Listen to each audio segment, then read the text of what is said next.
Welcome to the Layman's podcast. This is episode 11 now.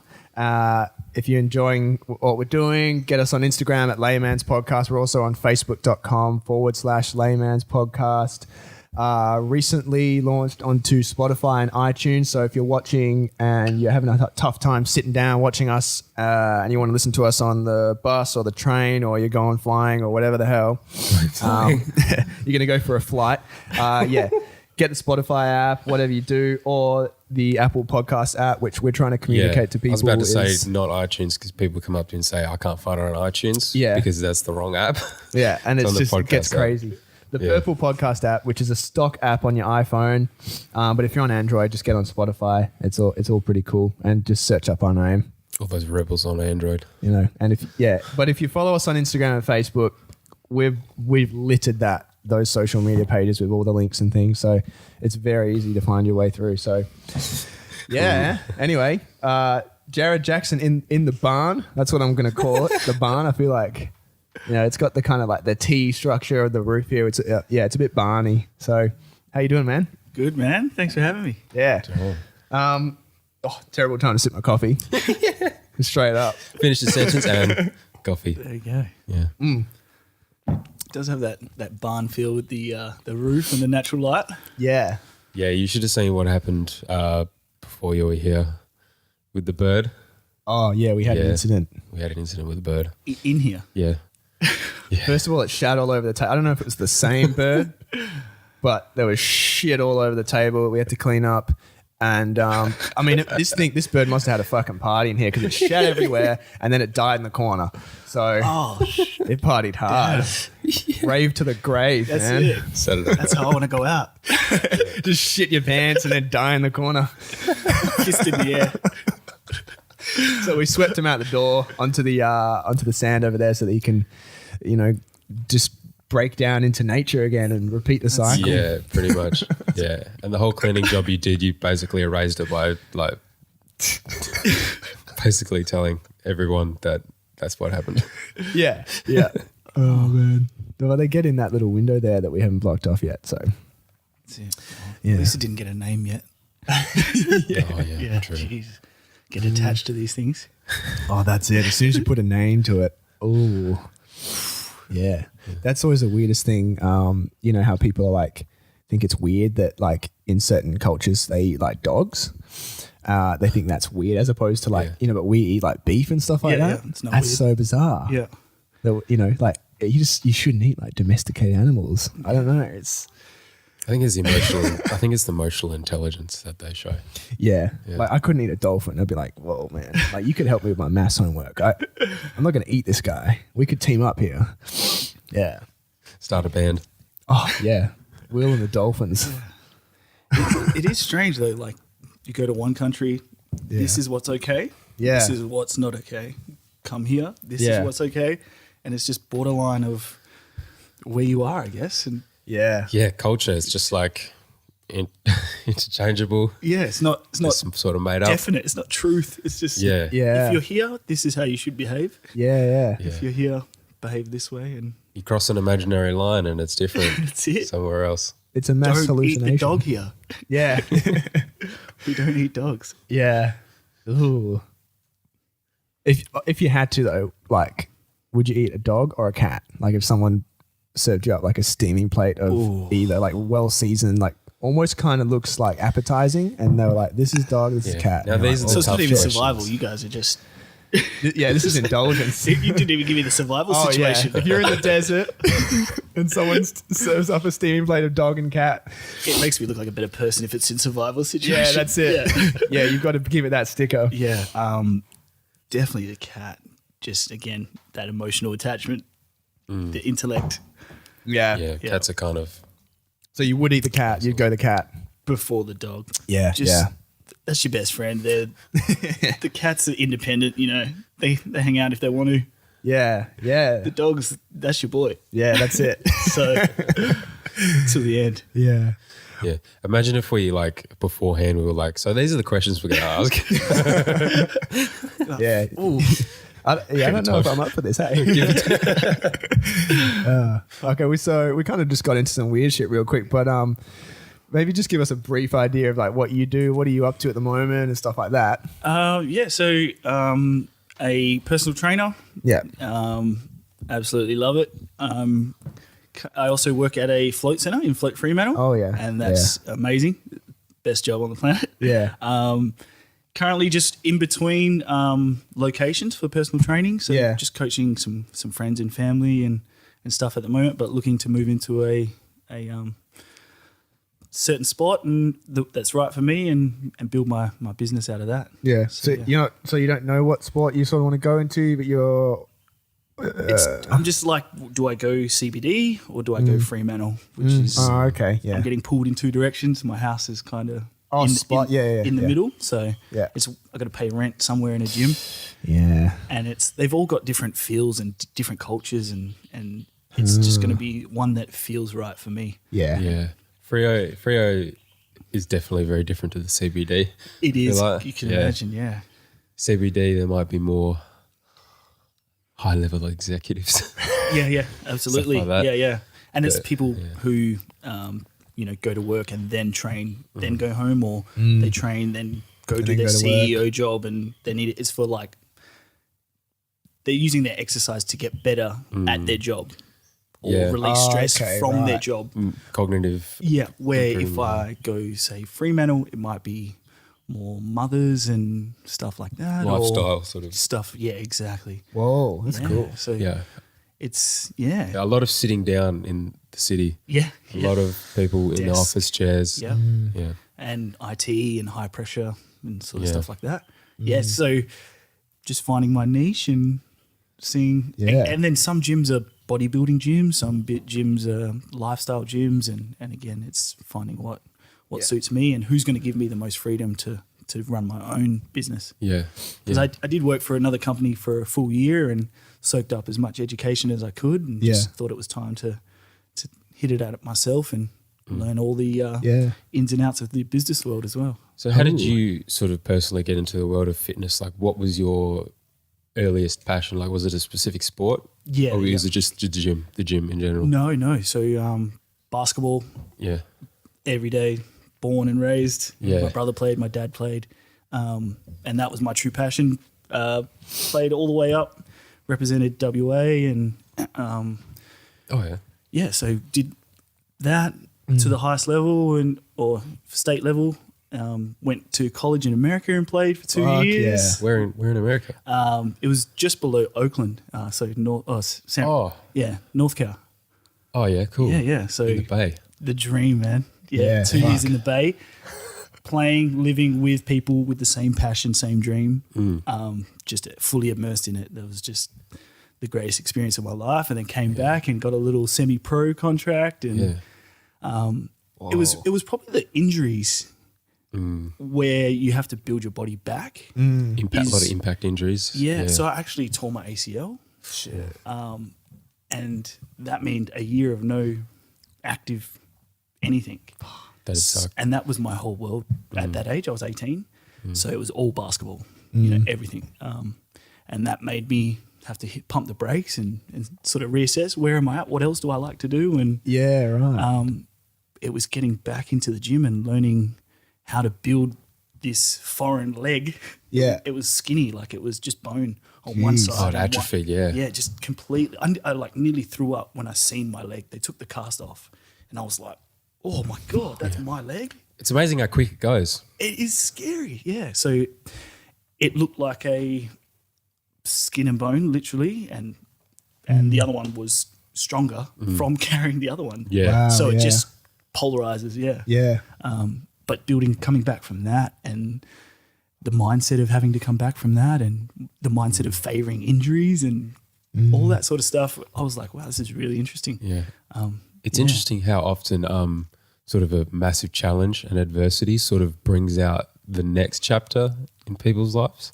Yeah. You hear that a lot. Oh, like people have health complications and then they realize, and they sort it out and they realize, I want to do this for a living, and they become an RD or like a medical doctor or something like that. 100%. Yeah. And it is the adversity is definitely. So after playing basketball semi-pro, I played for Mandurah that was the best opportunity for me. So a bit of travel to make use of the opportunity. Yeah.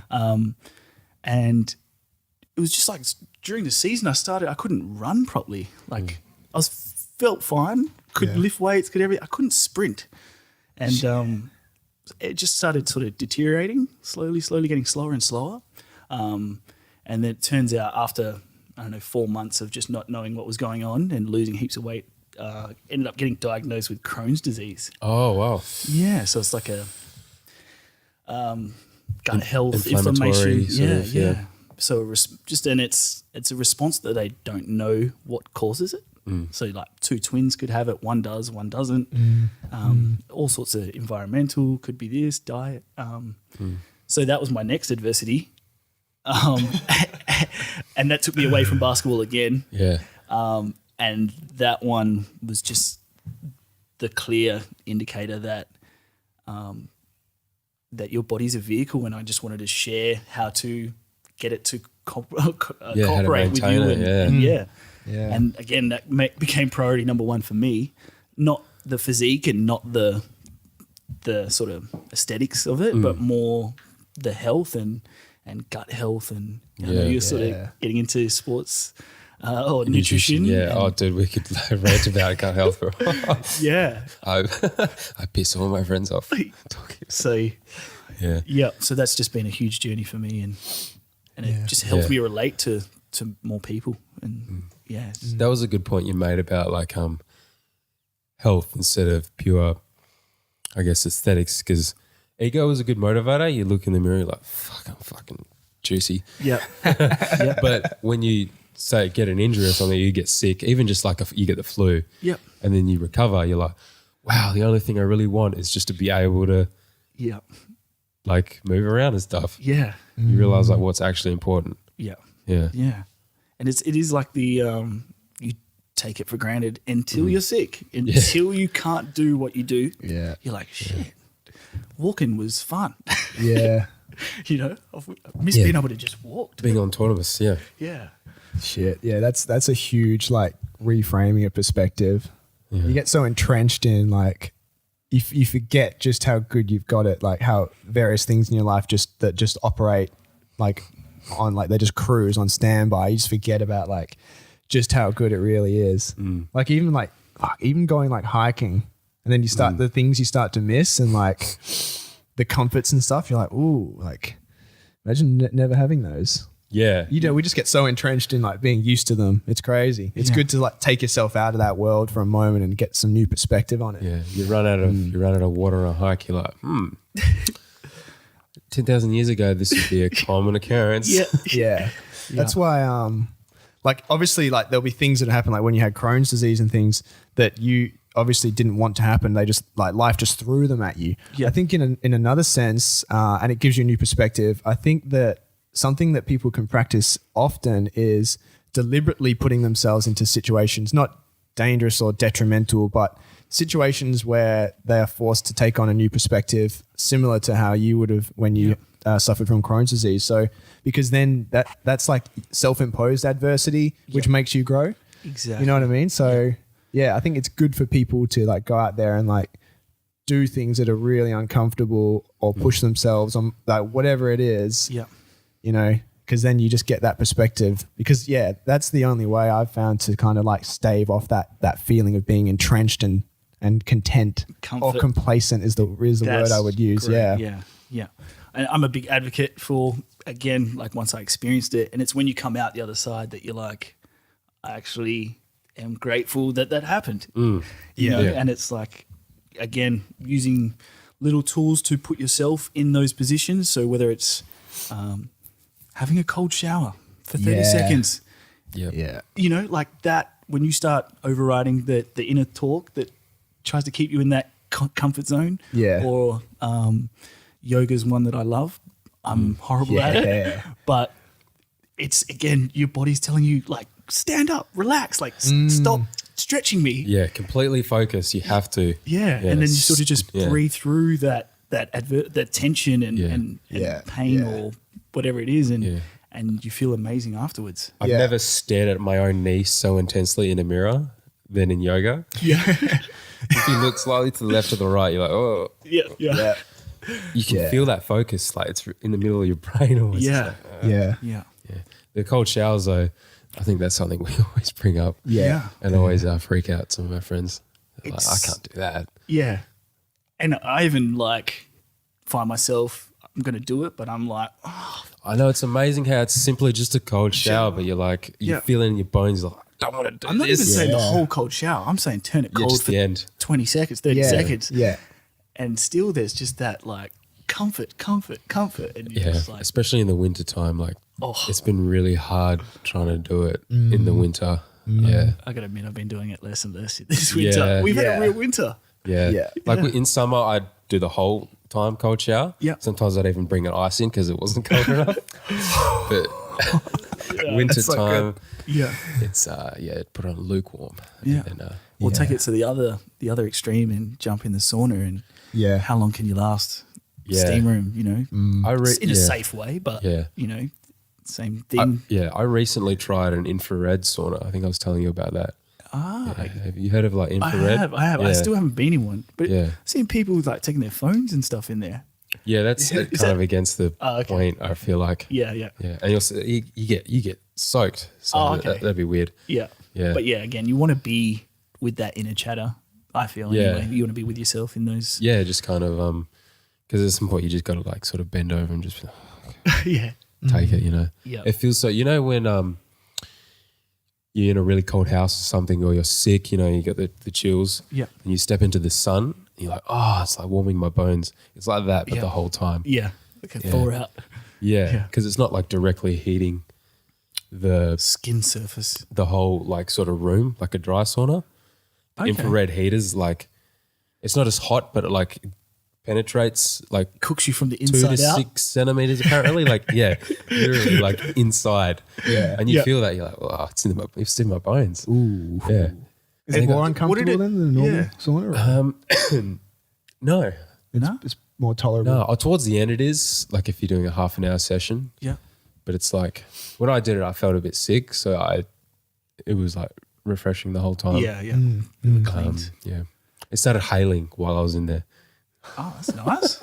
It's a huge, nice contrast. Yeah. So I had to get out and go to my car. Yeah. So going from that to that. Yeah, I like to think of like when every time you do something that's uncomfortable, like the cold showers or like sitting in a sauna, it's like there's a muscle, like you're stretching some kind of like mental muscle and it's getting stronger. So, you know, I find that the more you practice those things, the more they become easier to do, but then the more you can reach for things that are even more uncomfortable. And suddenly you're just on this crazy train of like, you're killing all these different things and it changes your whole like experience of life, you know, you're suddenly these little things that you wake up and you're anxious about, or this, you know, I'm scared about what's happening at work today, or this is going to be a really tough workout or whatever. Like those things go away when you get into that habit of stretching that muscle and doing things that are really like, oh, Yeah. for sure. And that's weight training 101. Yeah. Yeah. Get underneath a bar, your brain is going, Yeah. what the hell is that? You're crushing, like, we're going to die. And you have to say, no, I'm going to do this. We can do this. I'm strong enough to do this. And your brain's still going like, are you sure? Don't do it. Maybe we just stop now. And then you just got to be like, take that big breath and you push past that, all that inner chatter that's coming from your own mind. That's it's yourself. Yeah. The feeling I get before doing like heavy deadlifts, even though like I love it during it, every time I do it, it's like, just like if I could bottle that in a jar, that'd just Explosive. be it. Do like absinthe or something. Yeah. Drink it. I want a jar of kombucha. I want a jar. I can do this. A jar of deadlift anxiety. Yeah, man. It would be, high powered. I don't even enjoy them until I've finished them. That's, of all movements. I don't know. Yeah, I enjoy it if I have a bit of like a stimulant in me, like caffeine or whatever. Yeah. Like after the first set, Yeah. you're in it, you know, everything's gotten a bit tighter and you're just heated up. Yeah. I actually, before I did, if I need extra motivation, sometimes if no one's around, I'd just be like, how much? Just like that. Try, legit. Like get super primal. Just there's something about that, eh? play some, I don't know, like Travis Scott or something. That's it. But yeah. My deadlift go-to is I mostly listen to rap, but deadlift is just straight Rage Against the Machine. Oh yeah, That's funny because like I was doing some deadlifts yesterday and I was like, let's change it up. And I was played some Rage Against the Machine and then I played some Slipknot. Ooh, another one. You don't need to hear your thoughts when you're deadlifting. Yeah, you need to just be angry. You just need to be as strong as you can. And if Slipknot or Rage is doing it for you, I'm all for it. Really grit the teeth. Which is the key, isn't it? Yeah, because I feel like sometimes in a heavy weight lifting session, you sometimes can like your mind starts to drift and you're not really gritting. You're not like focusing on your energy. Yeah. Is that something that you have to remind people when you're working with them? It like, is. Are you actually fully? Yeah. Absolutely. And there's some things that I can cue, or if I tap certain muscles, they seem to fire up. Oh yeah. So a lot of people can just get relaxed. Once they've got the weight, they start to relax, and you just say certain things like snap the bar. And now they're putting all the tension into trying to snap a bar that they can't snap, but it keeps everything engaged and locked in. And breath seems to be the key. That if you're breathing at the right times or holding your breath, you can be so much stronger than if you breathe out. You sort of can collapse and stuff like that. So, and like, hey, tense the core. Like huge, especially in a deadlift where your core is supporting all that weight. If you were breathing out during that movement, you would fold in half. And every time you tense that core or you're holding your breath, it helps support the lower back. So if you could imagine like a water bottle, if you've got the cap off and you squeeze it, it's just If you put the cap on nice and tight and you squeeze it, it stays in. It's energy. It's all that. And you want to keep all that sort of nice and locked in and support all your insides while you're doing heavy.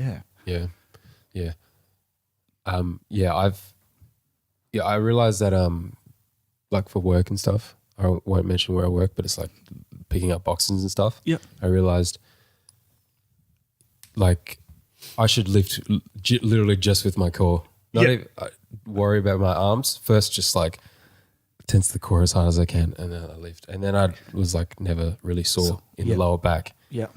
Like I feel like a lot of people just like forget how to lift. Just 100%. Like things from the ground. Even though it's like in our DNA. We just, again, with the thing of like modernity, like modern life, it's like you just forget how to use your body. Just go for whatever easiest. Whatever sort of lean over and grab something. And then someone come up grabbing their back. Can't work for so many workplace injuries on simply. Imagine you see a lot of people with workplace injuries, right? It is, or like workplace atrophy. Yes. So the biggest one is the desk. The chair. Sorry. Is making everyone's the front side of their body's fine. And then the back starts hunching. The bum doesn't have to do anything, so it starts atrophying and going soft. Back of the legs soft, and then what happens is the front of the body tightens up. The chest is tight. We're doing this. We're on the phones. We're eating. Everything's and over time that brings us forward, and then again sitting down, it's all this pressure on our hip flexors and in this position where the backside's just relaxed. So we get super tight on the front, super relaxed on the back, and then when we're old, we walk around like this, and like a move like the deadlift lights up the back, brings the posture up, core hits the booty and the legs and everything that's sitting in a chair atrophies. Opposite of sitting in a chair, and that's why I think everyone should be using weight training, especially. Yeah, I can't sing the praises of a deadlift enough. Damn, it's just so good. It's a love-hate thing, isn't it? It's a true love-hate thing. But I've gotten rid of anything to sit on in my room. Like any furniture. Because I just like, you start like sort of like your leg goes numb or whatever, and you're like, man, that's not good. Yeah. So I got a soccer ball in my room that I do like the squat onto. I just sit on a soccer ball, or I just do the, what is it? Is there a technical term for it? You know, the Asian squat, the Slav squat, where you sit. You know what I mean? I know the technical term. Yeah. You sit on the back of your heels. Yeah. You sort of sit down like that. Yeah. Yeah. No, I just can't do that.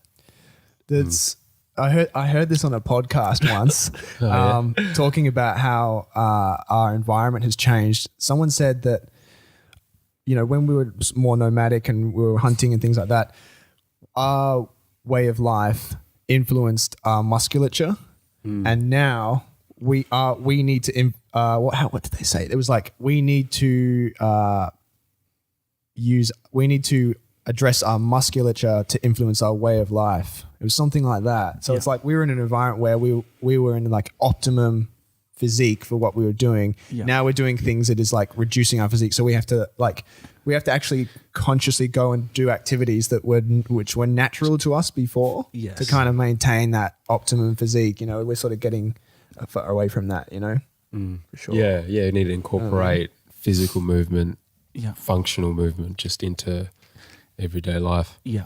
100%. And so the biggest one for me is people don't realize that change, and it's quite recent. Like it is quite recent, how fast we go on with technology, and it's only going to get worse. And so if you're not using resistance training or you're not exercising sort of daily, the old information about the food is not current anymore. We used to do more, even as kids, even us as kids would do way more, and we're outside way more than kids now.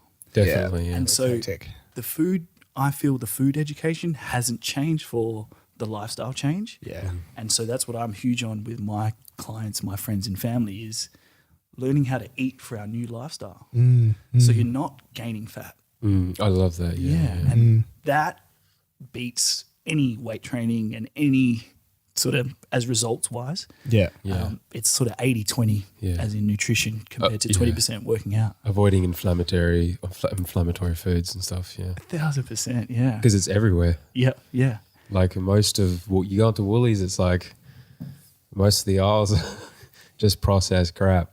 Yeah. Pretty much. There's an entire cereal aisle. Yeah. Yeah, just sugar and carbs and stuff that if you run marathons, go and eat as much cereal and as much carbs and all the rice and pasta you need. But if you're sitting at a desk every day, what are you eating all that for? It's not, you don't. Where are you going to use that? That's glucose is like it's such a powerful energy. Yes. Yeah. It's such a powerful fuel. Yeah. But you're not really using it if you just go to work. Exactly. You have a lunch with like rice or like a big fucking sandwich. Yeah. So it's little changes like that. It's still making it. You don't have to completely cut them out or anything like that, but just finding the portions that works for your body. And the other thing is, if you don't want to eat less, just work out more, or hike more, find a yoga class, reduce your eating window. Yeah. All these sort of things can help. But I do like the weight training and nutrition, because when you're building muscle, you can eat more because your body requires more energy. Where if you're constantly dieting, you have to eat less. Now you're this weight, now you have to eat less. Now you have to eat less. Like, till what? That's not enjoyable, and it's not till you're just eating nothing. Yeah, and that's not what I want to be about. I want people, hey, just work out more and eat more. And eat more of these foods and less of these foods. And now we're back to that sort of physique that... So what do you think is the best way to approach individuals with that? Because like, you can give people the information, but what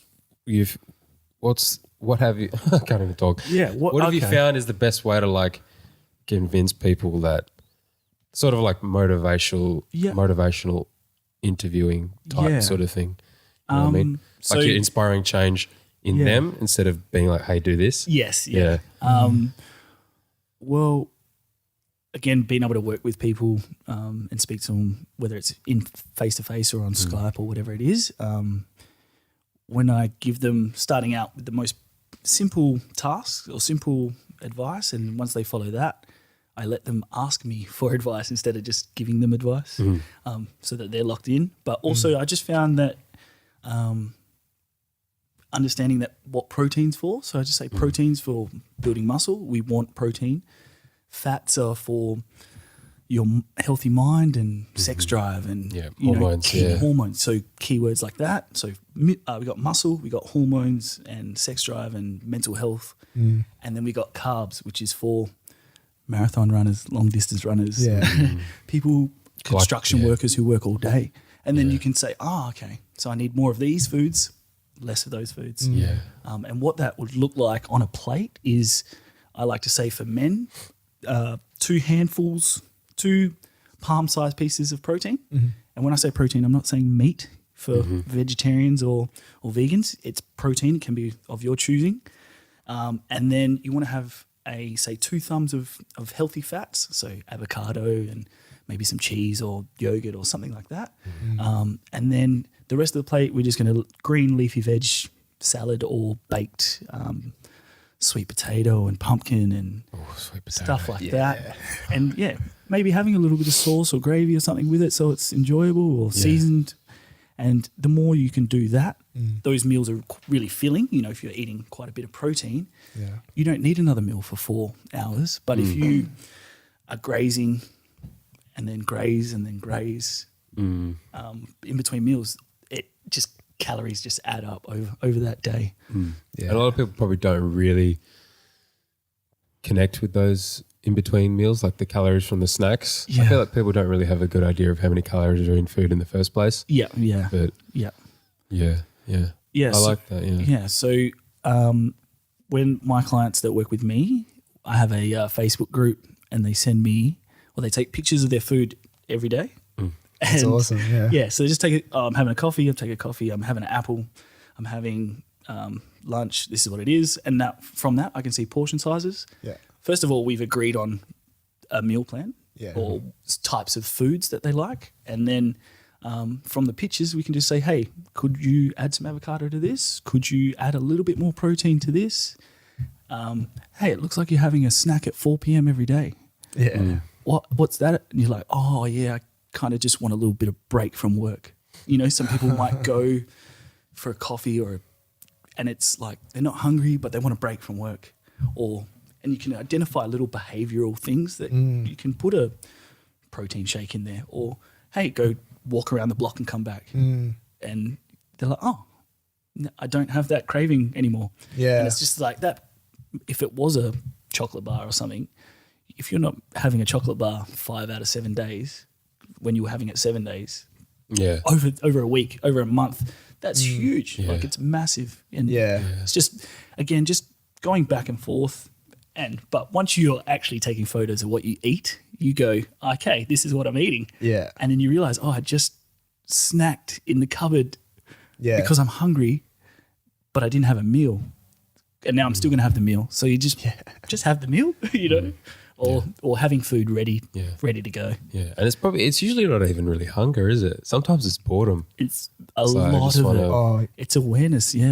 One thing I've noticed personally as well is, like, in terms of like mental health and cognitive function with diet, you're either eating as a result of your emotional state, and that is shitty, or you can eat. You can You can eat to your emotional state can influence your eating, or your eating can influence your emotional state. And I think for me, I've had the best results when my eating has influenced my emotional state, because then I'm doing the right things and it just changes how you feel. Like you just, so an example of if you're emotionally eating, it's like you're stressed, and like that 4 p.m. snack, at work, because you had a busy day and stuff, like that's a downward spiral. Whereas if you take the initiative and choose those foods, you're gonna feel so much better. Like it's gonna change how you feel about that situation that's making you want to eat in the first place. So if you make those kind of if you're more proactive about it rather than reactive. Exactly. Yeah. Yeah, there's nothing that improves my mood more than like making one of my smoothies or something. Yeah. Just with all the best kind of shit. Yeah. I'm huge on that. Definitely. Yeah. And I suppose that's why I'm sort of against a lot of the dieting tactics. Even sort of intermittent fasting's got a big cool rap at the moment. It makes sense. It's a great diet for some people, but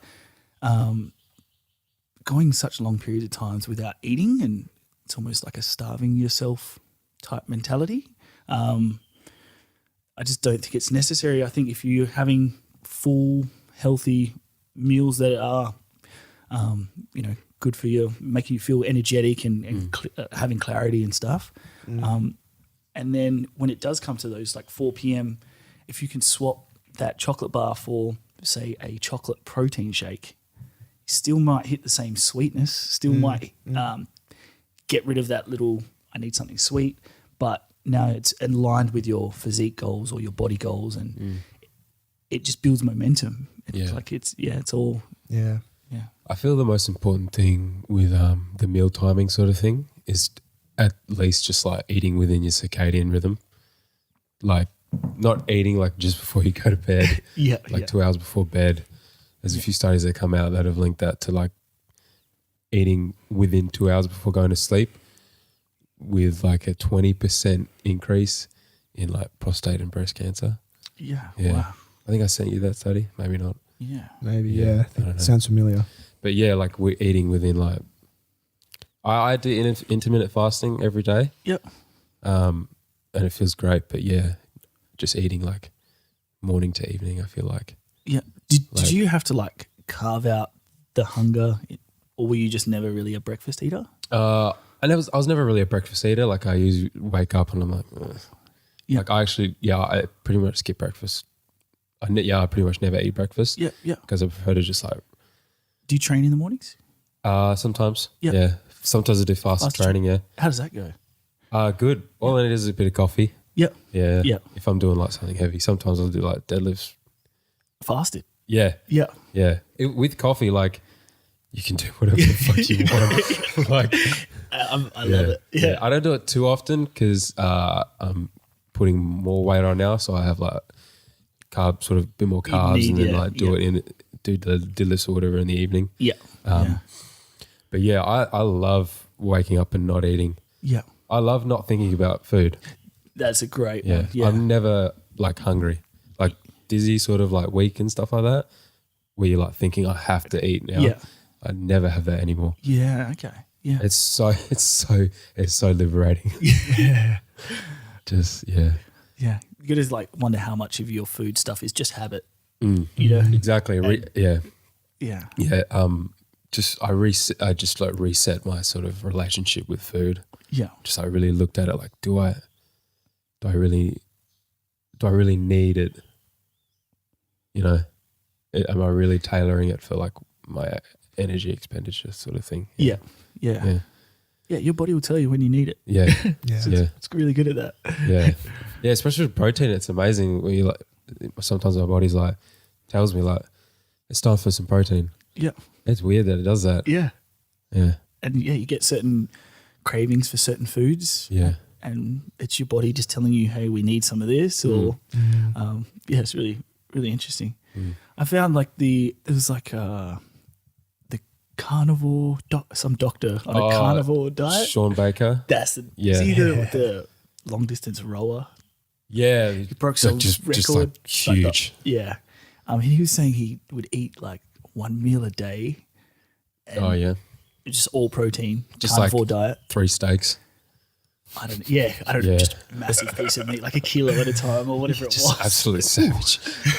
And he'd say he wouldn't eat for like another day, or could go multiple days without sort of getting any feeling. But the fact that he was able to, break world records as an older functioning, it's just amazing. I guess he's had decades to like build up all that muscle. Yeah. So he could probably do anything at this point and cruise. He's searching for records to break. Yeah. What do you think about that carnivore diet?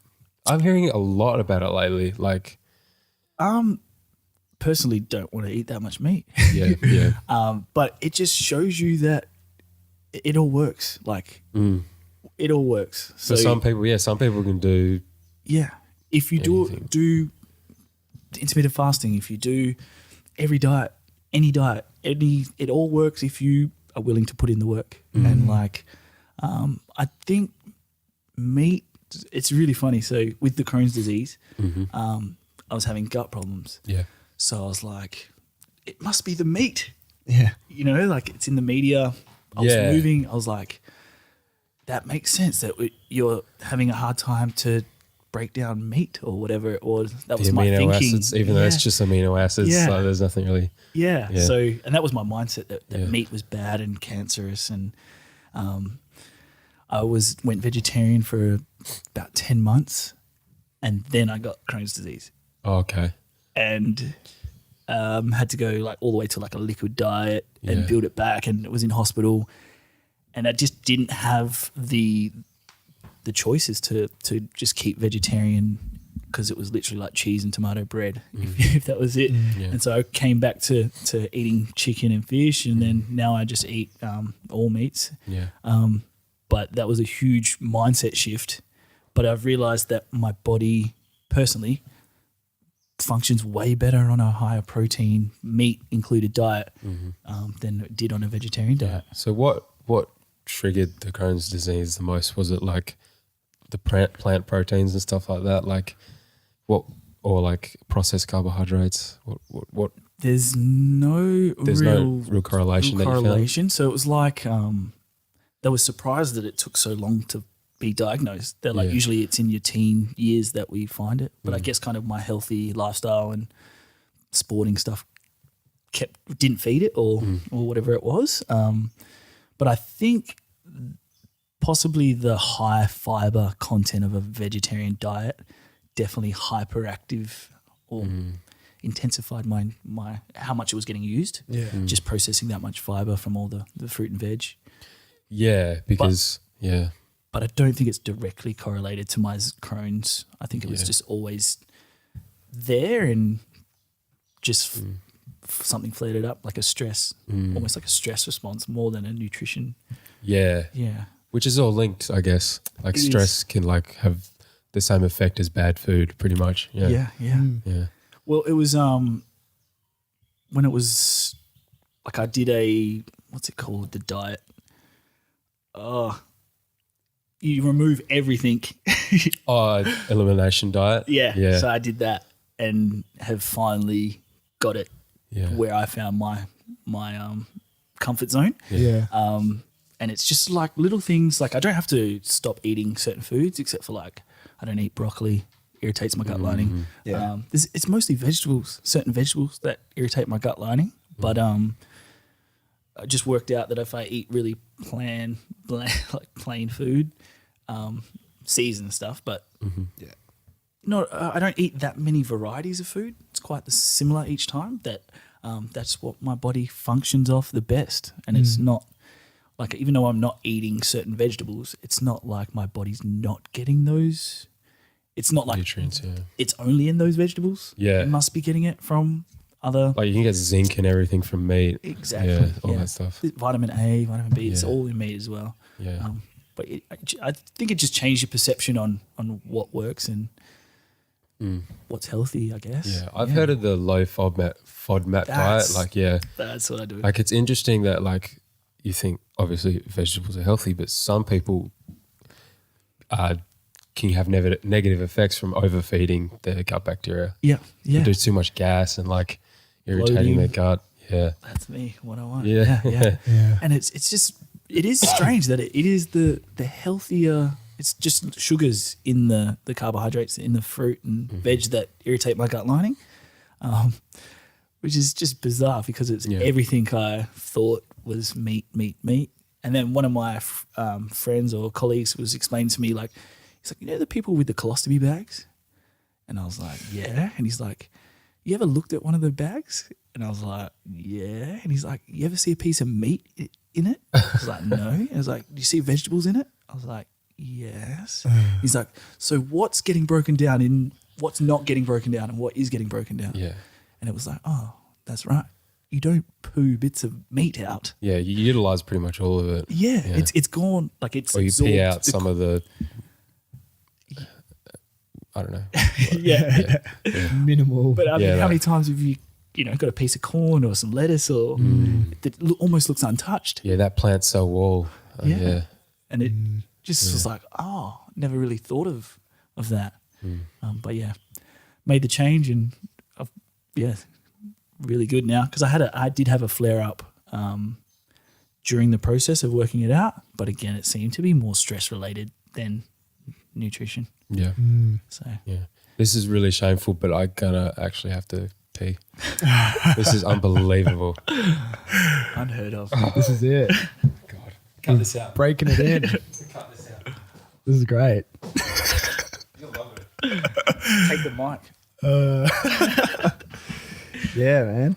So, I guess you're working at Float Fremantle as well. Yeah. Does that come with its privileges? Like, Oh my do you get like God. unfettered access to the float tanks or? 100%. Wow. And that has been the goal of keeping my Crohn's under wraps because, Yeah. like I said, it's stress related. I jump in the tank and all my stress and then some is gone. Yeah. And then working there means I can get in whenever I want. Yeah. I've got the keys to the city, stay late, come before a shift. Yeah. It's amazing. Yeah, that's awesome. Yeah. How long ago did you do your first float? And like, how was that? Oh, so And what got you into it? Like, what introduced you to? Because it's kind of not surprisingly in my circles anyway. Not many people know about it. They're kind of like I sent. I did one recently and Snapchatted it. One of my friends was like, "What's that? Is is that a spa? yeah?" So when did you first do your float? And your first one? So my first float would have been probably 4 years ago or something like that. Okay. Joe Rogan. Yeah. I wasn't even really listening to his podcast. It was just one of the links on the side of the screen. Followed him on that, and then he was talking about it. I was like, "That's really cool." And my brother was working in the mines at the time. Yeah. And told him about it and told him about the reset and when you come home, the FIFO thing, let's do it the day you get back and then you'll get the most out of your time back. And and we went and we did it early in the morning. So it was really strange. So like waking up and now I'm going to go back and lay down in a tank, even though you're really awake. So my first one, actually, I was so excited, didn't know what to expect, didn't really pay attention to the guy telling me what was going on because my brain was just trying to, think about all the possibilities. Yeah. So I actually was a bit like, am I meant to do this or did I miss in some instructions? Yeah. Did I sleep through the music? Which meant it felt like it was in there for about an hour and a half, where my second one felt like 20 minutes. Yeah. And like I got out and when I heard the music, I was like, something's happened. Looked at my phone and an hour's gone by and I've gone, Yeah. my brain can't fathom that it's a full hour's gone by, but it felt like 10, 20 minutes. And Wow. that was just like, I'm just in the shower, like scratching my head, like, what happened? What happened? And from then on, it was just hooked. Yeah. Time traveled. Yeah. And just like the truly. feeling when you get out, just full body, just bliss. And and then with the weight training, the lower back stuff, get in the tank and there's no gravity. Yeah. It's heated to your body temperature. It's almost like getting back in the womb. Yeah. How'd you find relaxing the neck the very first time you did it? I didn't realize. So for the first half of the float, I was tense as anything because I didn't realize that you could actually put your head back in the water. Yeah. And then I kind of tested it out and was like, oh, okay. Yeah. But I just found hands behind my head. There's actually new pillows now. They're called halos. And it's like a ring that you put on your head. Oh yeah, that And thing. Yeah, now it just keeps everything nice and neutral. yeah. That's awesome. But yeah, the sort of people use them, people don't. I don't really use them anymore. I just let the dreads out and Yeah. let them expand. Yeah, I've seen that. You've got some photos on Instagram where they're like perfectly sort of displayed out. Medusa. Yeah. It's awesome. Yeah. The first time I went in, like I had massive like time dissociation. Like it was after the, they did like I went to the one in Beyond Rest in Wembley, and first 10 minutes there's the music, and then that goes off, and then so while the music was on, I had some reference point for how time was passing by. Yeah. And that 10 minutes of music felt like half an hour. And I was like, oh, this is kind of weird already. And then the music went off and it was like, goodbye. Like time is non-existent. And I just kept thinking like, this is probably very stereotypical, but once I got really settled in, again, didn't really know how time was passing, but I would say about half an hour in, I genuinely felt like I was like just floating along in space, like just off drifting. And it was amazing. And like, the realization that in my conscious, like waking sort of aware lifetime, it's the first time I've almost felt almost truly weightless. You know, without actually going into orbit. So that was a pretty rad sensation of being like, this is actually the closest I've ever felt to pure weightlessness. Did you keep like banging into the side of the thing? A little bit, but then drifting, I sort of got really still and positioned myself in the middle, and I kind of stayed there. But it's very easy to like drift if you just a slight movement and you're like slowly. It's like if you like with even one finger push off. Just like I'm going to hit it, so you push off. He just sends you in one direction. You just spend the whole float just like tapping. You got to get settled in the middle. But and then the lights come back on the end. Like I'm in a completely different position than I thought I was. Why am I facing this direction? Do you go in there? Do you have the option to have the light on or off when you're in there? And so do you go with the light on or off? So it's all under your control. Light, you can turn it on and off if anything arises. You know, panic buttons, put the light on, check your surroundings, and then back off. But I'm pretty comfortable in there. I've done heaps now that I have the light on for 30 seconds as I get settled, and then light off. Darkness. I think that's the way to go. It's truly like depriving your senses. It's so dark that it seems to expand the space. Like the roof, even though it's not even close to your face, it just seems like it opens up, like you said, almost like a blank space canvas, and you're floating in the middle of it. And most of the time you don't even feel like you're in water. Which is, and it's all the same temperature, so it's kind of weightlessness. It does feel like you're floating in space. It's crazy. It's weird having your eyes completely open and then closing them, and it's just the same either way. 100%. So you can be wide open, trying to see things. Sometimes I do that. Like, can I see something? Can I like hallucinate something? Did you see your eyes trying to see stuff? Like they're trying to focus on whatever there is. Gets a bit fuzzy sometimes. It's like weird sort of.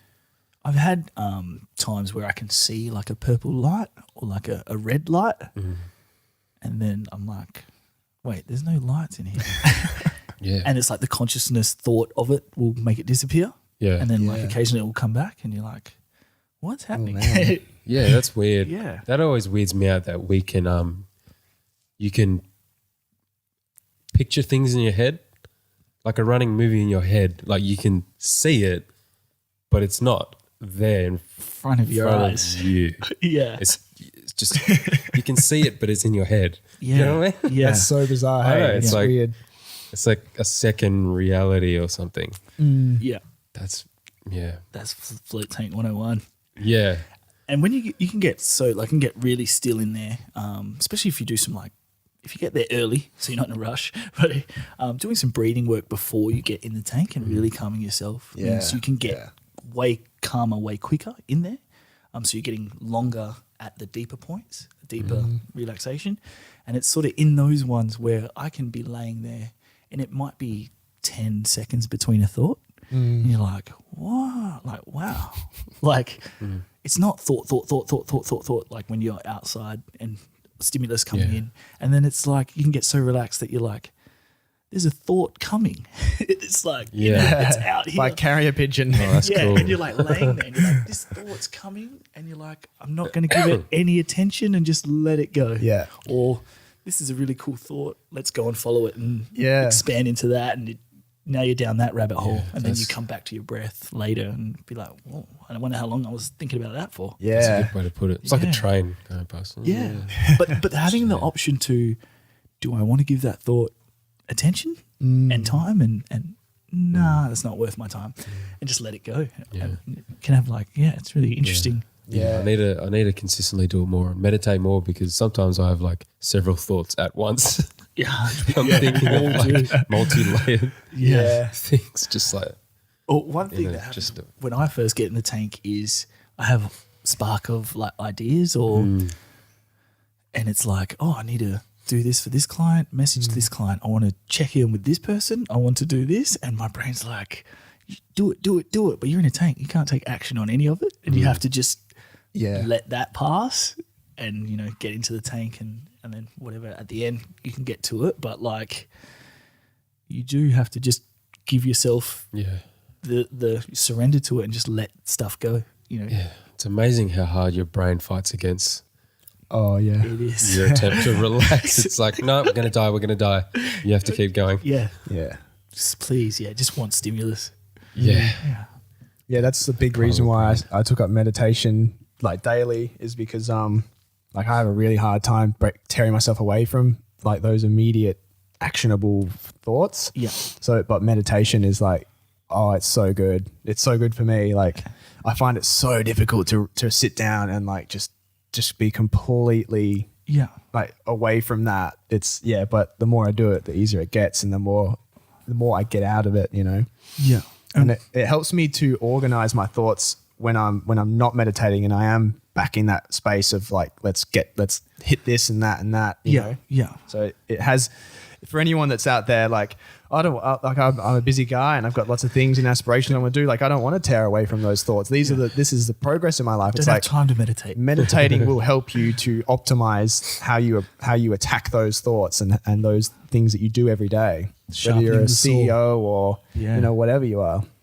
Yeah, definitely meditation is a tool to like sharpening your saw before cutting down the tree. Yes, if you spend that little time sharpening the saw, you'll get your jobs done that much quicker, that much better quality of work, less stress. Yeah. Where if you just keep at it and every waking thought is about like getting it done, it's just like consuming, right? So yeah.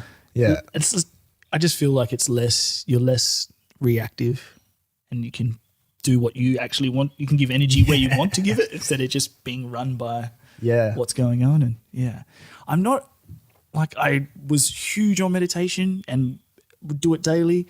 And I just, for whatever, recently it's felt a little bit like a chore.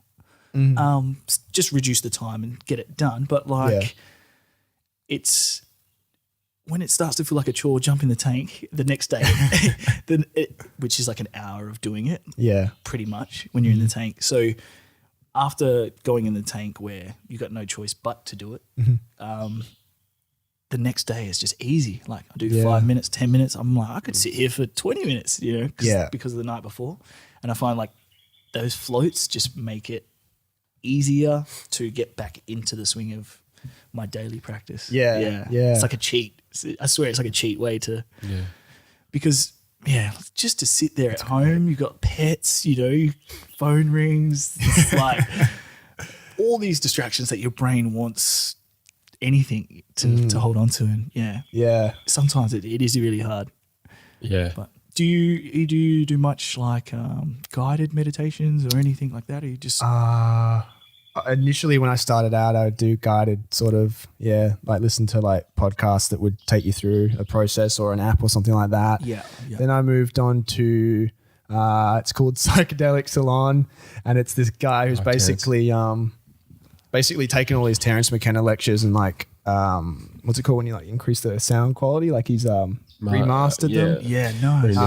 And like sort of edited them nicely and things like that. So they were nice to listen to because I think he has like a really soothing voice and very abstract concepts that he discusses. So it helps you to kind of get away from that world of those constant thoughts. Yeah. And now I go silent now. Yeah. I put on these headphones with the noise cancelling mode. So it sort of takes me away from my environment. Yeah. And then I just, silence for about 10 minutes. It's not a long meditation, but I sort of want to step it up eventually. But 10, 20 minutes is, I think that's where I'm happy. Yeah. I think it's a sweet spot. Yeah. And I want to float a hell of a lot more. Like, after that first flow, it's definitely for me. And it complements the meditation so much. And oh, it's great. Yeah. Yeah, I haven't been in a while. Yeah. Yeah. You guys floated in the morning or at night or? Both. Yeah. I've tried both. Yeah. Do you have a preference? No, not really. I mean, it's cool in the morning because you have the rest of the day to like feel the effects, I guess. Yeah. Yeah. But also later in the day, you get a pretty good sleep. That's the So, one. Yeah. yeah. Yeah. Yeah. Yeah. I found I'm definitely a nighttime floater. Just if I float during the day, I feel like I'm just so relaxed that I'm a bit off with the fairies. Like the amount of times I've had a float and I'll just walk out without my phone and wallet, or like I'm just like careless. Yeah. So I'm not very productive after that. I've just blissed out. So that's like nighttime or late afternoon, eat, sleep, watch a movie type thing. Yeah. But I find the next morning I'll wake up before my alarm and like awake and like ready to like attack whatever it is on my list. And that's sort of how I use it. Yeah. Yeah. Do pretty much all float tanks have magnesium in them? Yeah. Yeah, they all do? Yeah. Okay. So 500 kilos of Epsom salts, which has the magnesium in it. Yeah. And so within, say, 20 minutes, your body is to its brim of magnesium. I know. Yeah.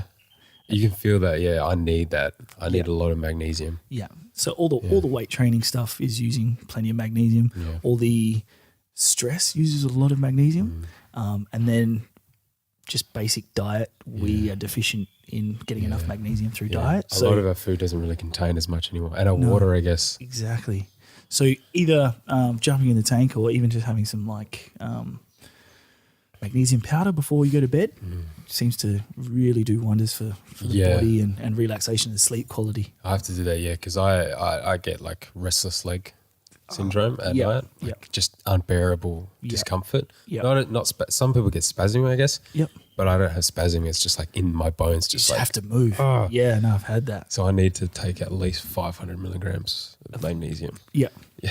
See, I don't. Which I feel like is a lot, but No, I need it. what you need. I don't recommend many supplements or anything like that, but magnesium is something I swear by, and just the feeling afterwards in your muscles and joints and stuff from a float, or even just taking some magnesium is you can just feel the difference. Yeah. It's sure it quiets your legs movement down quite a bit. Yeah.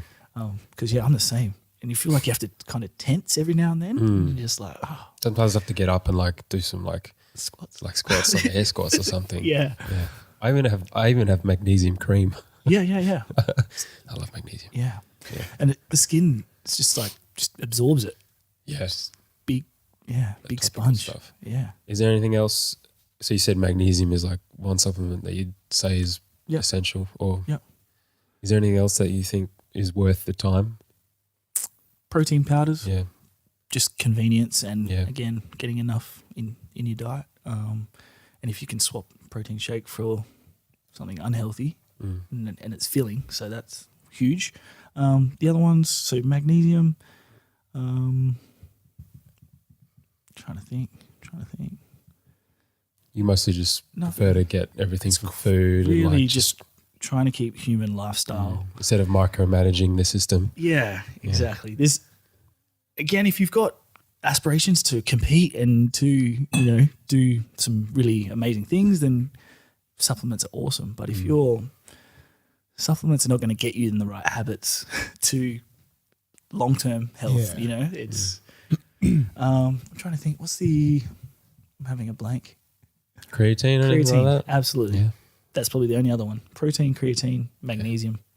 Yeah. Unless you've got something that requires that you're deficient, you're deficient in, then absolutely go for it. But those I would give to my friends and family and children when they're of age. But other than that, it's not necessary. Yeah. Apparently in creatine. It's great business though. What? Supplements. Oh yeah, no, it is. So yeah. Yeah. It's pretty interesting to read about like what all the ingredients do. Yeah. It's kind of romanticized. But I heard that creatine apparently has like nootropic effects, like cognitive effects, not just like it does. for like weightlifting. Apparently it's like it does something to the nervous system. something like that. Like Yeah. I forget what it was, but apparently, like, yeah. Yeah. It's proven. You can lift heavier with creatine. Yeah. And if you're having better workouts and lifting more, you're going to build more muscle. You can eat more, all that sort of, that's why I'm for it. But the other stuff, like speeding up recovery and stuff, like cool, I guess. But like that's a part of the process, like the damage. You know, the people that are taking like stuff to stop the damage during the workout, intra workouts and stuff like that. Like heavy high dose like antioxidant stuff. Yeah. Yeah. Because that blunts the hormetic effect of exercise. Like, the inflammation response as well. That mild sort of inflammatory. Yeah. That's why I don't take like curcumin or like anti-inflammatories or like like high dose of vitamin C or anything on the day working out, because I just want to let that happen. Let your workout be the spike. Yeah, and then the next day I'll sort of rest. Yeah. It's definitely, I'm all about long-term lifestyle and just treating the body, treating it good. It is a vehicle. And that's one thing you'll learn in a float tank is you can put your body to sleep in there and your mind consciousness is free to go, be, do whatever it can imagine. Oh, yeah. And you just sort of take that that sort of perspective into my day-to-day, that this is my vehicle. I wouldn't put Coca-Cola in my petrol tank. I wouldn't put anything other than the right fuels. Obviously, I'm human, so I still, drink and eat chocolate and do all that stuff, but it's just all in moderation and align with that long-term lifestyle, lean lifestyle. Yeah, drinking, that's the one. It's the one I know that's like, it's so damn good. I could totally get rid of it and I'd like have so many improvements physically. Not that I like drink every day. It's like once a weekend, but it's like one little change I made is just to not drink just to drink, but to celebrate. And then when I celebrate. Yeah. A guilt-free celebration. It's not like, I shouldn't be drinking this weekend, just having a few. It's when I drink, I drink, and when I don't, I don't. Yeah. And that's, because it's the weekend, if you're doing it every weekend, it's a pattern, it's a habit. The body remembers it. It's going to start saying, this guy's going to fill me with this alcohol, and then this guy's not going to eat for another 12 hours, or this guy's going to put a hamburger in me and then not eat for 15 hours, or he's going to throw up, or it's just, unoptimizing stuff. Yeah. It's hard to, social circles are often really tied into alcohol, you know what I mean? It's like you go hang out with friends on the weekend, it's just generally drinking. Yeah. It's all about balance. I don't want anyone to not drink. Yeah. I think there's huge benefits and amazing conversations and feelings and so much benefit out of it. But just in moderation. Yeah. And doing it guilt-free. That's one of my favorite. Like, the people that drink every weekend don't feel good about it. Like, if you feel good about it, then power to you. That's cool. Like, but if you're doing it and going like, I shouldn't be doing it, then you need to sort of stop and have a re-look at that. Yeah. Do you want to do a sober September? Oh yeah, it will probably end up being sober anyway. I've stepped away from drinking in a big way. Like, it's a once in a blue moon now. Like, we had the pub crawl, but that would have been the blue moon, but it won't happen now for a little while. That was a dusty Sunday. It looked like a lot of fun. It's really good. That was hectic. With your yoga, like, how often do you practice that? And do you go hot yoga or just sort of normal temperature? Yeah, I haven't yet to try the hot yoga. Oh yeah, okay. I'm definitely going to try it. Yeah, people keep telling me, and it's come up too many times for me not to try it. It's like signaling, like, do it. Yeah. It seems like extreme discomfort though. I don't. Oh yeah, it's fucking horrible. It sounds like a torture technique. It doesn't. I'm not drawn to it. Yeah. But I will try it. When you're doing the stretching parts, where it's just like stretching, it's all right. Like, that's a bit of a respite, but holding the poses, far out. It's full body one shakes. of the hardest things. Yeah.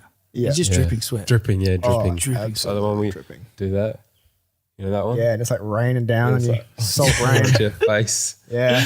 Yeah. Oh my God. It's intense, man. And yeah, so if you do like a 1 hour session, which they usually have a It's sequence longer, of isn't it? poses. I think Is it 1 hour or is it 90 longer minutes? than it's 90. 90 minutes. That's what I don't another thing remember. that scares 90. me. It's longer Yeah. than a normal. Yeah. So out of a 90-minute session, I reckon I would say almost, probably an hour of that is like intense. I don't want to be here. Like I want to run out of the room kind of like level of discomfort. And that's, like there are times when I feel like I'm about to pass out and like I really, really need to get out of there. And like, you just got to push through it. You just got to keep going. Like, in my opinion, it is the epitome of putting that muscle of facing discomfort and pushing through it. It is the highest level of that I've experienced so far that you can do to stretch that muscle out. Like Putting it's that muscle on really- steroids. Yeah. Hot yoga. And it's a misconception because a lot of people like a solid gym session is really tough, but I've seen like big guys come in there and I haven't spoken to them, but I just have a feeling they're probably thinking like, I got this and stuff. And then, they're humbling. very shocked. They're very shocked. Yeah. Yeah. And then you just like see some like skinny guy, like Bo. Yeah. Who works there just Fold folding himself. themselves in half Yeah. and doing it easy. Yeah. Man, It's good. You should different. definitely try it. We go down to different species. the yoga tree in Vic Park is our sort of spot. It's really good. Yeah. I'm definitely going to try it. You know, I'll probably make a little video for it. What my thoughts before and after. See if I survive. Yeah. Because the other thing is like the people were telling me like, oh, you're not allowed to leave. And it's like, why do you say that? Like, Oh, you can't leave. I've left before. Yeah. But it's just like, you're not allowed to leave. And then they look at you like, Yeah. what are you going to do? You're going to want to leave. Yeah. I don't give a fuck when I leave. I'm like, I'm about to pass out. So Yeah. fucking- Yeah, I'm not in prison. But yeah. No, I go to this beautiful little spot in like Rolly Stone. It's like, it's like it's like built into the treetops. It's like on stilts on a hill. And so when you look out, you're in the tree line. Whoa. And it's This is like- yoga. This is yoga. Yeah, it's called Kookaburra Creek Yoga. Oh, cool. Kookaburra Yoga? Kookaburra Creek check Yoga. that out. Sounds like my Like- kind of thing. Yeah, so it's, I mean, I travel to get there, Yeah. but it's worth it. Like, Rolling Yeah. Stone's up in the hills, right? yeah. So it's probably 15, 20 minutes for me, but I'm happy.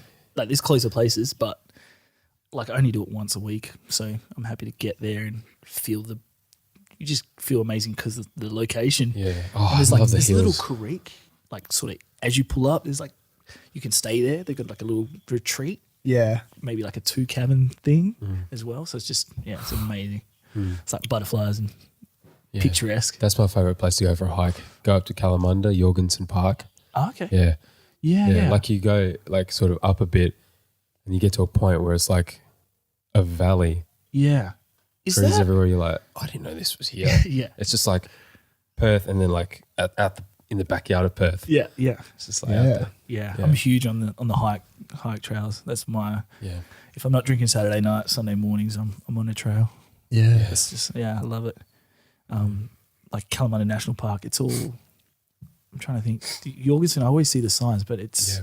It's like Is a it- dog park, but you just keep going past and then you actually get to the Booberman track. Which is it like is sort the of, Bibbulmun. yeah. Because like the rocky pools, Kalamunda Yeah, the rocky rock pools, yeah. That no, like I walk 45 minutes in, like a little water area, amazing. Sort of hang out, Yeah. do some sort of brainstorming and some like gratitude stuff, and Yeah. you just feel amazing out in nature. And then hike it back, another hour back, Yeah. 2, 3, 4 hour trip. It's amazing. Yeah, That's perfect. Yeah, I walked past. I went there a few days ago, and I walked past the rock pools, yeah, and there was some girls swimming in there. So I was like, I'll let them just do that. I'll not sort of stand around. So I need to go back there and yeah, have a swim. yeah. Yes, Perth is amazing for hike trails. Like I haven't been doing it that long, but they look different at all times of year, and like Yeah, I'm constantly finding new spots, yeah, and it's Perth's quite small from yeah.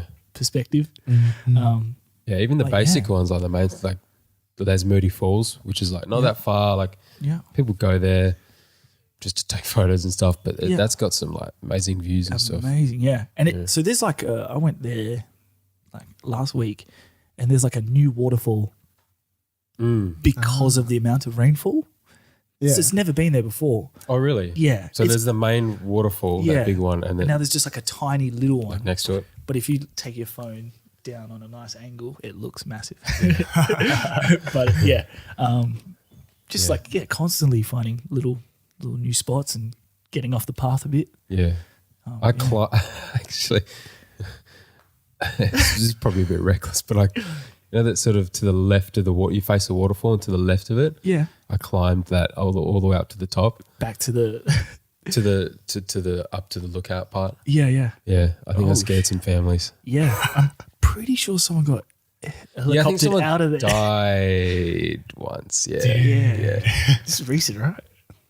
This is a year ago. This didn't actually happen, by the way.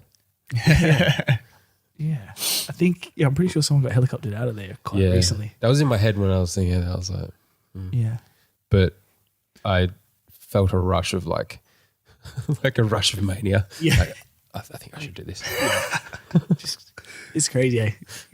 Everyone gets it. It's like, it's so bizarre. Just going to man out right now and just tackle this wall. So funny. Like walking with my friends, and then just one person just like walks off the path, and then you see him trying to like climb something. What is happening? It's like innate though. It's like I want to go and explore what's off the path. Wonder if I can jump from here to there. Yeah. What if I can hang on this thing? Yeah. It's like in us. Yeah. That's when I feel my, just the freest. Yeah. Just like on a trail, just like unending trees. Yeah. Just stare out at the trees and just like let it sort of wash over you. Yeah.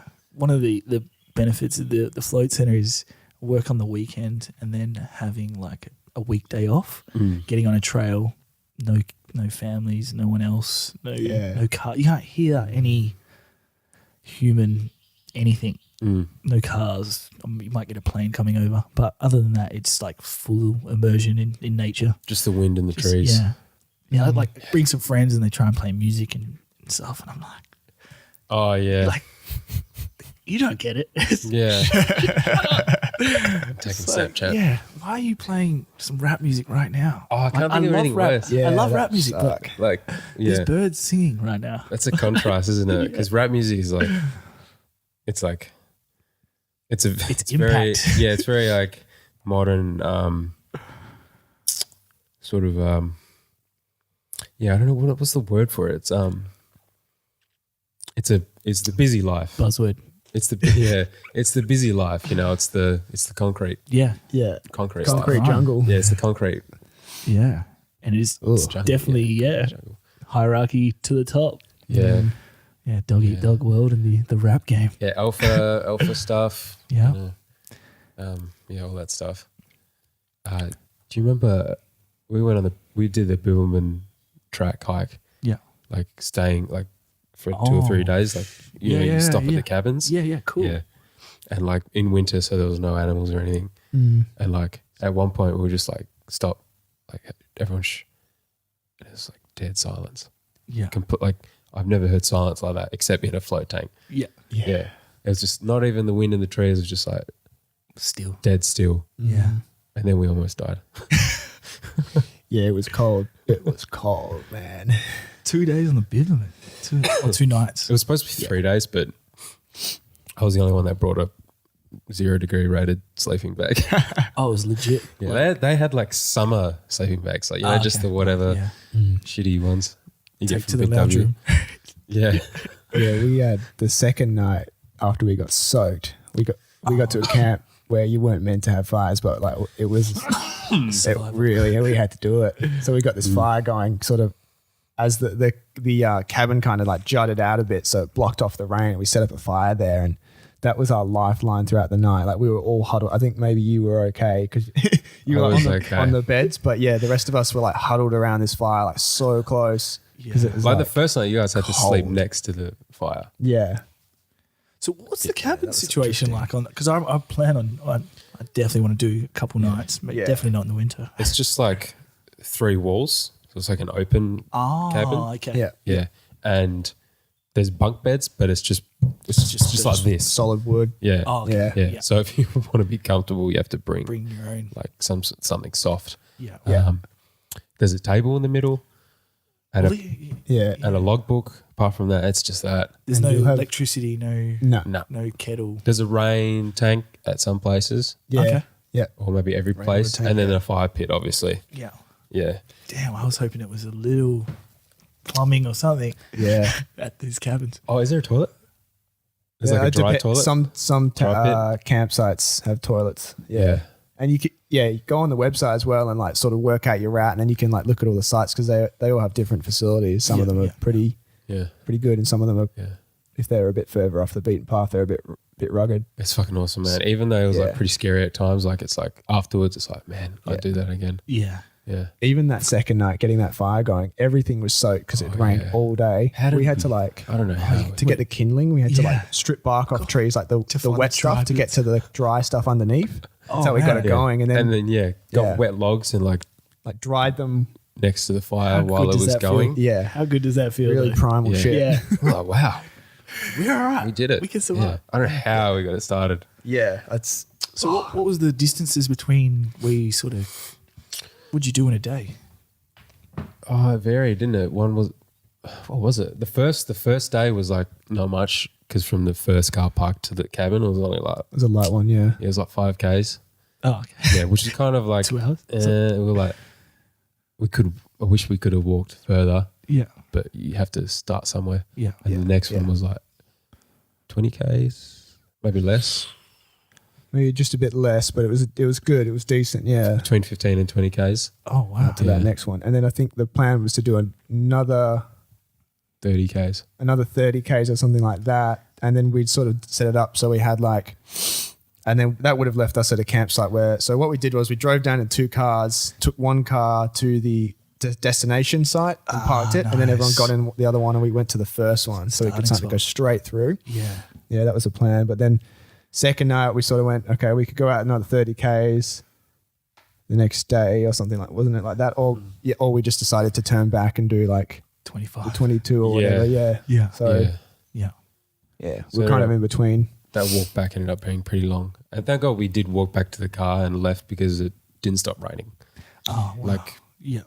It was another miserable night. yeah. And because I knew we were going to go back to the car and go home, I was like, fuck this poncho. Yeah. I took everything off and just I got soaked. Yeah. Yeah, because it gets through anyway. And I think it's Yeah, I worse was like- once you're wearing like warm stuff and it gets in anyway. Yeah. I'd rather just be bare. I could look at the trees and stuff. It was so green. I was like, yeah, that's so much better. I totally forgot about Mason's car. Yeah. Yeah. Uh, That was interesting. our friend's car at one of the spots where we got back, the entire back window was smashed. Oh, shit. Yeah. Yeah. And like did they take anything? I don't think they took anything. No. Yeah. That was Oh. fucked. Yeah. Classic, yeah. It's Collie. pretty common Fucking at those collie. spots. Yeah. Yeah. Is that where you guys got to? Yeah, that was Or where'd you start? where it was the Collingwood the dwelling up to Collie stretch.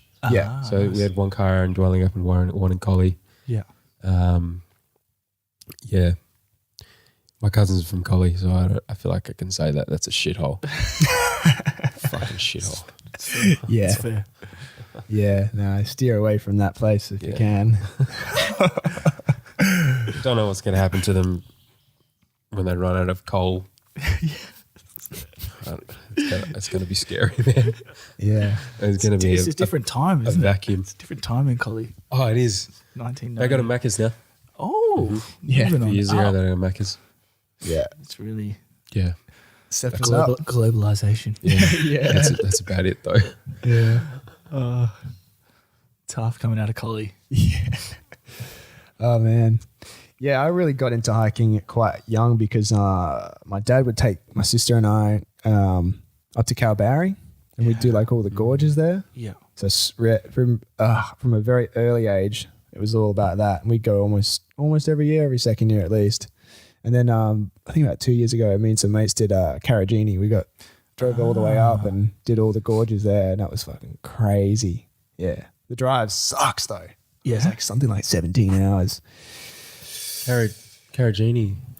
Was that the one where you broke down? Or was that a different one? No, that was when we went down to do Bluff Knoll. Oh, okay. Yeah, right. Yeah, would not recommend. We did that in a day. We left at like 4 a.m. Drove down. I think it's like 5, maybe 6 hours drive or something like that. Yeah. About 5 hours. Yeah. Yeah, got there, parked up, went up and down. That was great, obviously. Actually, there was the craziest thing. It was so windy. We were at the top of the mountain. I guess you could call it a mountain. Glorified hill. Yeah. And it was so windy. We had like this wind was coming in off like from the coast, I think, and it was like just going like updraft against the side. And we were actually able to throw rocks as hard as we could, like horizontally off the side of the mountain, and the wind would pick them up. I kid you not. It would pick them up and actually fling them back behind us. Like it would, Whoa. yeah, it was the most craziest thing. That's a lot of wind. Like stand in one direction and throw this rock as hard as you can. Yeah. And over like a period of 10 to 15 seconds, it would be like over there. Sending. And what? But yeah, I've never seen anything like it. Like, yeah. You dropped anything, it's gone. Yeah. It's Hat comes flying off. Goodbye, hat. Buffalo was wild.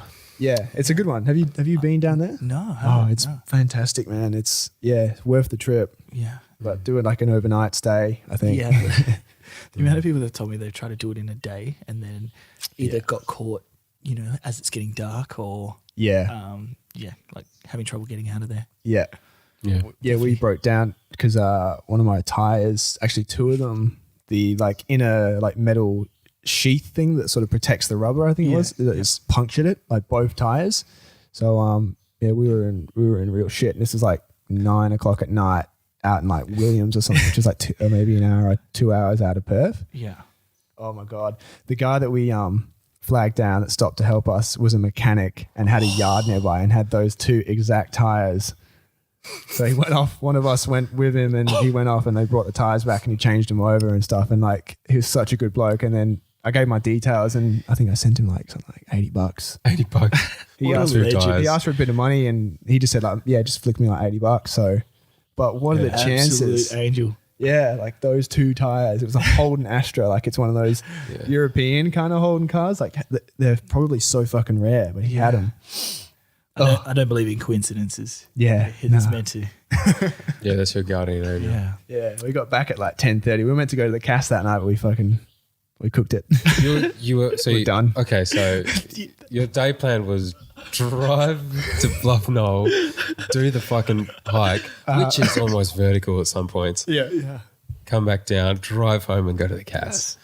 That was the plan, yeah. What a winning day. We got back at 10:30, 11 and it was kind of like, we could have done it, but we were just so knackered, man. It sounds like you all had a joint manic episode. Yeah, group mania. Oh, yeah. Yeah. Yeah, you need someone to pump the brakes. Guys. Someone just calm down. reality check, yeah. I didn't do it I did it barefoot though.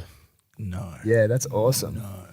It kind of soured By the choice? experience though because every single person that passed was like, "Where are your shoes?" Don't worry about me. Don't worry about me. Yeah. But that was a choice. Yeah. You chose. It wasn't. Because I don't have any like shoes that would be able to be good for that anyway. Yeah. So I was like, "Fuck it," and it was fine. Because I'm one of those barefoot freaks. Yeah. Barefoot Yeah, you're an bandits. advocate, man. Yeah. I got a couple of friends like that. Yeah. Me, I wear like slides, socks and slides and stuff. Like I step on gravel and I'm like, I even bought those the toe oh shoes. no, Yeah, I got them. I don't even give a fuck. sex appeal 0, negative sex appeal. Negative. Oh my god, are they colourful? They're green and black. Like fluoro green. Wow. But they're great for running though, aren't they? Like, they're amazing. I love them so much. Like it's great for hiking Yeah. because like you just don't feel the rocks. Yeah. Like you can use your toes and everything, but yeah, you just don't feel it because there's just tread on the bottom. Yeah, it's got a thick underlay, right? Yeah, or like there's no cushion or anything. It's just like probably that thick of like tread, like you'd have on the very bottom of a shoe. Yeah. Yeah. But like none of the actual sole. Yeah, true. Yeah, you don't have yeah. that massive heel like a lot of running shoes have, which No, there's no heel. So Yeah. what's the impact like if you were to say like jump and land, like jump off this table and land? Is This it still table? shot through your legs, or is it like a sole of a shoe where it kind of absorbs? From this height, it'd be Be fine. fine. So on a hike, you're great. Yeah. Yeah. I never tried like jumping off like a big boulder, but Yeah, yeah, I probably wouldn't try it. Yeah. But no, it does well. I feel like I'd have a decent technique, Yeah. like hitting the ground. Yeah. Puckle, yeah. puckle Yeah, into a roll. sort of. Yeah, bend the knees. Yeah. No, Yeah. You can. They can be as functional as they want to be. I will never. You will never catch me in those shoes. I'm at the point where I don't care. Yeah. Actually, maybe like married with kids. That's what happens. Yeah. You become a dad and you just Throw the Crocs on. Yeah. Throw the toe socks. The toe sock shoes on. Yeah, down at like a barbecue for like your son's like first birthday or something. yeah. You say toe socks, but there are toe socks. They are toe socks. Yeah, but with there's- individual toes. Yeah. Yeah. Have you tried those on? Toe socks? Nah. It's like getting each toe strangled. I got claustrophobic feet. I don't know. Yeah, that feels like too much comfort. I feel like. Yeah. I can't like sleep with socks on or like have the blankets too tight. Like my feet just feel weird. Start Same. It's like with kicking the them out. restless leg thing again. I don't Yeah. like them being contained. Neither. I want to be free. Let them free, yeah. Yeah.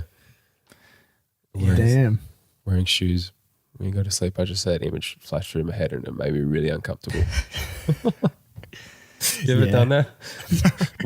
I feel like you might have like woken up on a Sunday morning, Yeah. Oh, my pants around my feet. still your belt on. Oh, that's the worst. You wake up with the belt and denim on. Yeah. What the heck? That's not comfortable. It's a good night though. Those Yeah. ones. That's not pajamas. No. That's not pajamas, is it? No. Fuck that. Gotta put my nightie on. Yeah. Wow. Oh, we How long smashed has it this gone at for? hour and 40. It's been good. Already. Yeah. Yeah. Flies. Yeah. It's like a awesome. float tank. That's it. No perception of time. It sort of is with the headphones on. It really is. Yeah. Yeah. You feel it when you take it off. You're like, it rushes back. Yeah. Yeah. Yeah. I feel like it helps me concentrate though. It does. It's good to hear everyone like right in there. Yeah. Yeah. Yeah. Yeah, I'm not trying to perceive any outside noises or Yeah. I made sure not to Yeah. have my phone on me. That was key. 'Cause if I had it in my pocket, I would be like, No, that's good. That's good on pod technique. Yes. Yeah. Yeah. they appreciate it. Yeah, like there's mic technique. There's like turning the phone on airplane mode or whatever. Yeah. And what else is there? It's podcast etiquette. Etiquette. Yeah. Yeah. Media training. Yeah. Yeah. The mic technique's a big one. Yeah. You know, Yeah. it's yeah, you gotta keep that sucker about a fist Fist length got away it. from your I've mouth. Yeah. How good is the just on the fly training? Just learning on the go. Like, you know, you record one, you have a look and go, oh, should probably, you know, sit here or do this. Or like when I'm filming, it's like, Yeah. oh, if I turn my head, now I'm not facing the mic. Yeah. It'd be like, Yeah. oh, of course. Yeah, it's a completely different thing. Like you have to learn to have that intuition to Yeah. like I had the training, like I did 3.5 years of it. Yeah, So it's a bit more natural, but like, yeah, like if you've never like done a podcast or interview or been on camera, Yeah. like you might not necessarily like even be on mic. Yeah. Like you Yeah. kind of forget because it's like it's not like you're talking. It's not a person, is it? It's like an object. Like you don't talk to an object Yes. in your day-to-day life. No, Yeah. it is. Yeah. Yeah, And it, like, just with like my filming stuff, just like having a tripod, yeah, like when you're talking in front of a camera, Yeah. it just takes the shake away. It's Yeah. like, Yeah. it looks a million times better. yeah. Was that weird? Like the first time you started talking to no one, Oh, talking to a camera? I'm still not comfortable. Yeah. Yeah. Yeah, it's all brand new for me, and put up some. I think I did a 7-minute one on my Instagram, just about why I think everyone should weight train, and it was just to try and get better on camera. And my hands are like yeah. rubbing my body, my knees, like just nervous hands everywhere and stuff. I got my points out, but like it's again just stuff that not until you see yourself or put yourself in that experience that you can see how you can improve and stuff like that. I feel like you have to imagine the camera as a person. You Like do. you imagine like in the lens is the people you're actually talking to. Yeah. Yeah. If you just see it as the camera, just an object, it feels so weird. It really You're like, does. I'm being so silly right now. Yeah. It feels like kind of narcissistic. So narcissistic. Oh, that's like I've put like a post-it note right near my camera because I always look at the phone but not the camera, or like I look in the general area, but then you look and you're like talking and you're thinking and you're like looking around and you're like, I'm trying to be talking to my audience who's hopefully trying to look at me as well. So yeah, it's just purely YouTube educated, just on the fly with what I need to learn, and I'm loving that process. Like what a tool. Oh yeah, the internet. Yeah. Yeah, completely disconnected from any sort of higher up, Yeah. any higher up control. Yeah. Yeah. It's a very disruptive technology. It is. That's it another is. buzzword. You can Disruptive. be anything you want. Buzzword. Yeah, you can be anything you we want could with the flash internet. up a graphic or something. Yeah. Buzzword. Buzzwords. Do you want to plug anything? So, you got your Instagram page, and then what else is going on? So yeah, you can find me on Instagram at jstudious. Yeah. Jarrad Jackson on Facebook. Just bought the website Lean Lifestyle Academy.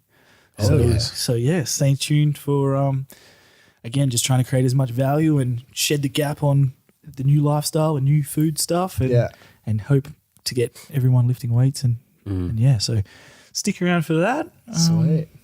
Don't really know anywhere else you can find me at the moment, Yeah. Yeah. but yeah, thanks for having me. That's man. comprehensive. Brilliant. Yeah, thanks for Awesome, coming in. Yeah. It's been a wicked chat. Good job. It is Super awesome.